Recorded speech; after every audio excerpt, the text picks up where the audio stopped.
నూనెలో వేయించుకోవాలి ఎండుమిర్చి. దాని తర్వాత ఆనియన్స్ వేపుకొని, ఎండుమిర్చి ఉంది కదా దాన్ని బాగా స్మాష్ చేసుకొని, అల్లం, కారం, ఉప్పు, వేయించిన ఉల్లిపాయలు ఇవన్నిటికీ ఒక బంగాళదుంపకి బాగా స్మాష్ చేసి, ఒక బంగాళదుంప 3 రోటీస్కి సరిపోద్దండి.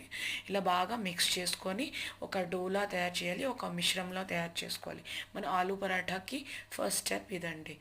నెక్స్ట్ వాటర్ ఇగోండి, ఇలాగా గోధుమ పిండితోని చక్కగా గోధుమ పిండి కలుపుకొని రొట్టెలకి దాంట్లో స్టఫ్ చేసుకొని ఇలాగా చక్కగా పాముకోవాలండి, చపాతీ పాముకున్నట్టు చక్కగా రెండు సైడ్ ఇగోండి ఇలాగా పెనం మీద 2 సైడ్లు కాల్చుకోవాలండి. నేను నెయ్యేనా లేకపోతే నువ్వుల నూనెనా ఇలాగ చపాతీ కాల్చుకోవడం వాడతానండి. ఈ సట్టం ఎందుకు వాడతానంటే ఇలా హోల్స్ ఉంది, దీనివల్ల నూనె వేసింది బాగా స్ప్రెడ్ అవుతుందండి. అప్పుడు ఆలు పరాఠా ఇలా రెడీ అవుతుందండి. చూడండి, ఉల్లిపాయ, ఆవకాయ, బంగాళదుంపల కూర, ఇంకా లేదా చట్నీ, ఆలుదుంపల రొట్టి రెడీ. సూపర్గా ఉంటుందండి.